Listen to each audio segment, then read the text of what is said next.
Hello everyone. आज हम कक्षा 7 संस्कृत की पुस्तक का चैप्टर 3 का अभ्यास कार्य के बारे में चर्चा करेंगे। चलो देखते हैं फर्स्ट क्वेश्चन क्या है। उच्चारणम कुरुते, उच्चारण करो। विंशति है, द्वाविंशति, चतुर्विंशति है, पंचविंशति, अष्टाविंशति है, नवविंशति।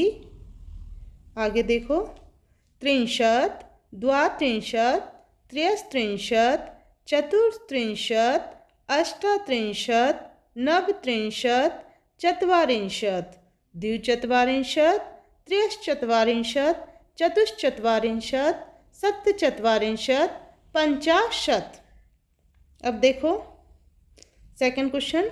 अधोलिखितानां प्रश्नानां उत्तराणि लिखत, नीचे लिखे गए प्रश्नों के उत्तर लिखो। फर्स्ट क्वेश्चन देखो बच्चों। कस्य भवने सर्वविधानि सुख साधनानि आसन, किसके भवन में सभी प्रकार के सुख साधन थे? तो किसके घर में थे? पाठ के आधार पर श्रीकंठस्य भवने सर्वविधानि सुख साधनानि आसन, श्रीकंठ के भवन में सभी प्रकार के सुख साधन थे। अब देखो यहाँ पे सेकंड क्वेश्चन देखो बच्चों।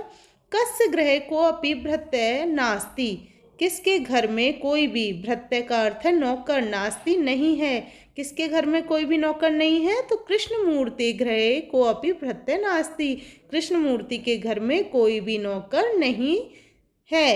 फिर आगे देखो, श्रीकंठस्य आतिथ्यम के अकुर्वन्, श्रीकंठ का आतिथ्य सत्कार किसने किया? श्रीकंठस्य आतिथ्यम कृष्णमूर्ति तस्य माता पिता च अकुर्वन्, श्रीकंठ का आतिथ्य सत्कार कृष्णमूर्ति और उसके माता पिता ने किया था। आगे देखो बच्चों। सर्वदा कुत्र सुखम, सभी प्रकार का सुख कहाँ है? तो सर्वदा स्वावलंबने सुखम, सभी प्रकार का सुख स्वावलंबन में है। स्वावलंबन का अर्थ है बच्चों आत्मनिर्भर होने में, तो सभी प्रकार का सुख आत्मनिर्भर होने में है। बाद में नेक्स्ट क्वेश्चन देखो। श्रीकंठ कृष्णमूर्ति है गृहम कदा अगच्छत, श्रीकंठ कृष्णमूर्ति के घर कब गए थे? तो देखो, श्रीकंठ प्रातः नववादने कृष्णमूर्ति गृहम आगच्छन्, श्रीकंठ प्रातः 9 बजे कृष्णमूर्ति के घर गए थे। इसके बाद देखो, कृष्णमूर्ति कति कर्मकरः सन्ति, कृष्णमूर्ति के कितने कर्मचारी थे? तो कितने कर्मचारी थे? कृष्णमूर्ति अष्टौ कर्मकरा सन्ति, कृष्णमूर्ति के 8 कर्मचारी थे। अब आगे देखो थर्ड क्वेश्चन। चित्राणि गणित्वा तददय संख्यावाचक शब्दम लिखत, चित्र में गिनकर उनकी संख्यावाचक शब्द लिखो। तो यहाँ देखो चित्र घट का दिया हुआ है, घट मतलब घड़ा। यहाँ लिखेंगे 18 को क्या बोलते हैं संस्कृत में? अष्टादश, तो अष्टादश घटानी, इस तरीके से लिख देंगे। ऐसे ही आपको नेक्स्ट चित्र में देखना है बच्चों।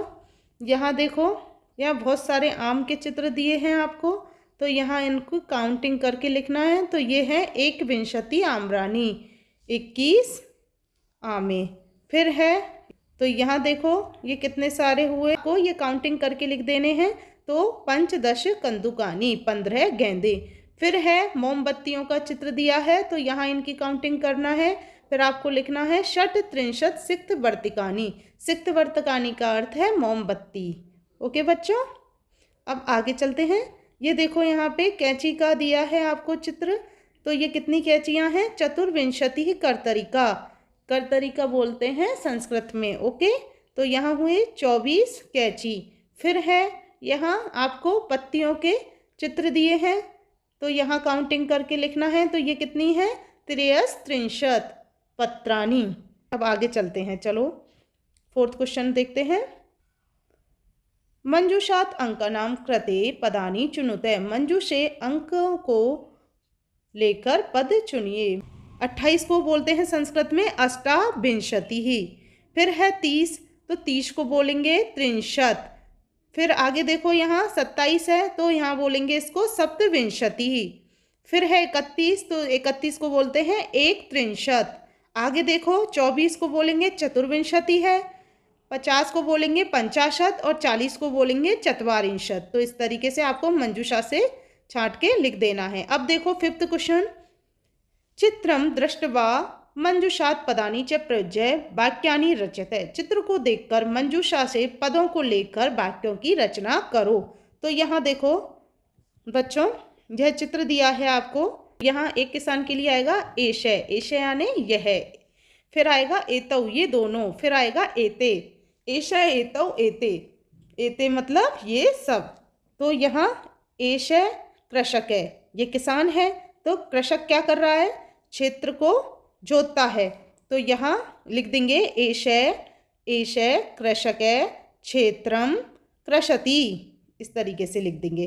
फिर दूसरा है, दो किसान हैं तो ये खनन कार्य कर रहे हैं, तो यहाँ लिखेंगे दो किसानों के लिए एतौ आएगा, एतौ के साथ कृषकौ, एतौ कृषकौ खनन कार्यम कुरुते, इस तरीके से आपको लिख देना है। फिर आएगा बच्चों यहाँ पे एते, एते मतलब ये सब, तो यहाँ दो से ज़्यादा हो तो ये सब हो गया, तो यहाँ आएगा एते, तो बहुत सारे किसान हैं, तो यहाँ लिखेंगे एते कृषका, ये क्या कर रहे हैं, धान्यम रोपयंती, धान्यम का अर्थ है अनाज, रोपयंती बोते हैं, ये सब किसान अनाज बोते हैं। इस तरीके से आपको लिखना है।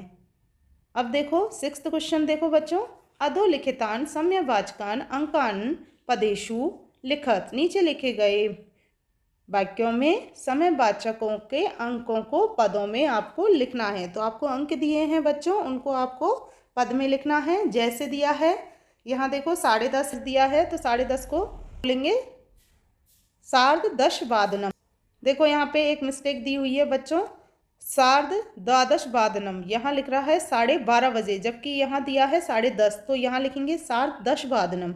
तो ये आप करेक्ट कर लेना बच्चों। आगे देखो 7 बजे को बोलेंगे सप्तवादनम, फिर है 2:30 बजे को क्या बोलेंगे, सार्धद्विवादनम, 11 बजे को बोलेंगे एकादशवादनम, 4:30 को बोलेंगे सार्धचतुर्वादनम, फिर है 1:30 बजे को सार्ध-एकवादनम, फिर यहाँ देखो 5 बजे को बोलेंगे पंचवादनम, 3:30 को बोलेंगे सार्ध-त्रिवादनम, 9 बजे को बोलेंगे नववादनम, 12:30 को बोलेंगे सार्ध-द्वादशवादनम। तो यहाँ आएगा, वो यहाँ दे रखा था, गलत दे रखा था। 8 बजे को बोलेंगे अष्टवादनम, फिर 7:30 को बोलेंगे सार्ध-सप्तवादनम। इस तरीके से यहाँ अंकों को पदों में लिखना है। फिर देखो 7th क्वेश्चन, मंजूषात पदानी चित्वा रिक्त स्थानानि पूर्यते। मंजूषा से पद चुनकर रिक्त स्थानों की पूर्ति कीजिए।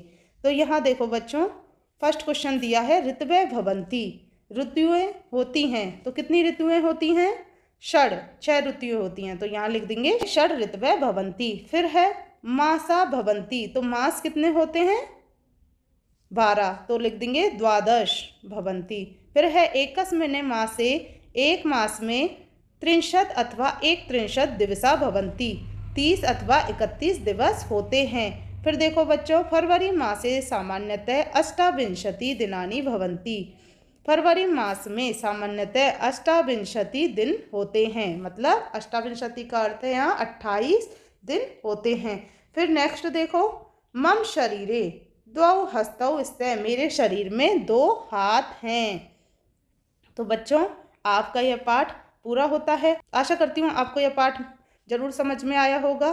प्लीज़ चैनल को लाइक करें, शेयर करें एंड सब्सक्राइब करें, जिससे आपको मेरे वीडियो मिलते रहें। और कोई भी डाउट हो तो हमें कमेंट में ज़रूर पूछिए। धन्यवाद।